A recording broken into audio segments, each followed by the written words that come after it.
Urgent. Ukraine's air defense is struggling. The Kremlin's drone swarm is breaking through the defenses. A new hellish tactic. Russia is launching drones in entire swarms and constantly upgrading these strike UAVs. How is Ukraine responding to these shocking threats? More details in the report. Russia has been breaking through Ukrainian defenses more and more often. According to the Ukrainian Air Force Command, from April to June, on average, about 15% of Russian drones reached their targets, whereas at the beginning of the year, this percentage was 3 times lower. We felt relatively safe. Even though we are at war with an extremely well-armed and aggressive country that has a powerful military industry, which is fully geared for war and is constantly increasing the number of its strike capabilities. That's the situation. And sometimes it manages, so to speak, to gain some temporary local military advantages.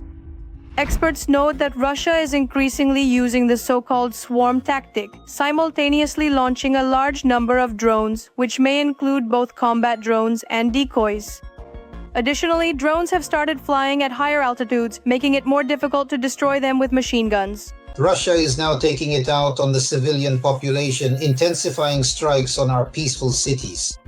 It's clear that the number of Shaheds has increased. Not dramatically, but compared to last month, there have been 11.5% more launches, almost 6,300 launches compared to 5,440 last month.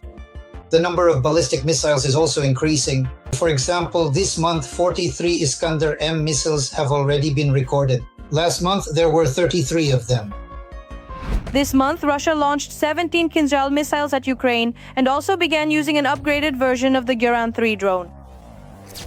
The Russians are striking cities with what is hardest for us to counter, either massive Shahed drone attacks or ballistic missiles. Hundreds of Shaheds are flying toward Kiev from all directions.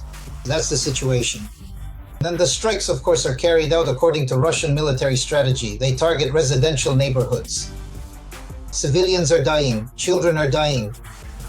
Homes are burning, homes are being destroyed. But all of this is within the framework of Russian military strategy. For now, it's difficult for Ukrainian air defense to cover everything that Russia is sending into our country.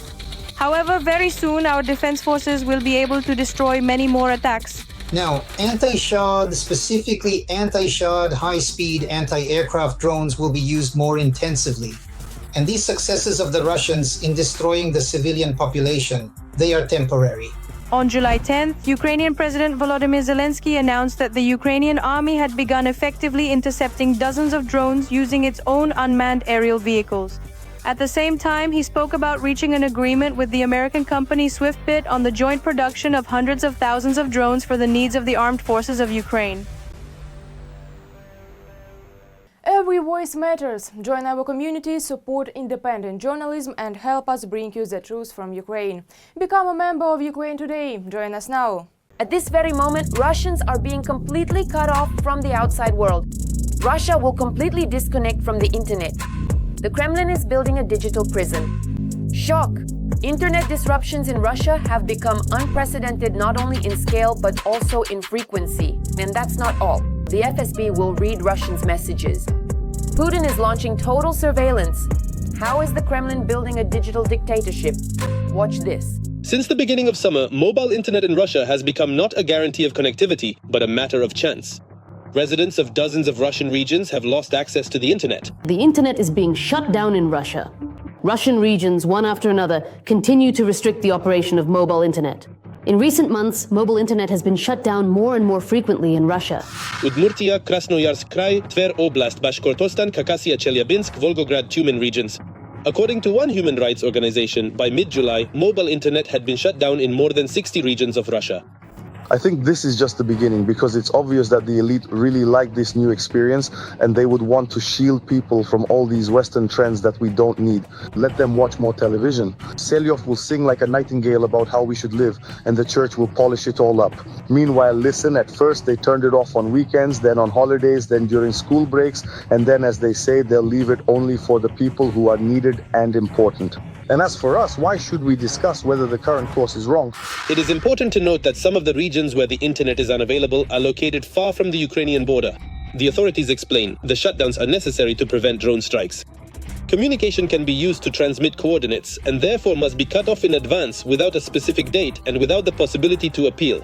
These are the kinds of precautionary measures being taken. Judging by the project's data, the shutdowns affect all of Russia, regardless of proximity to actual combat zones.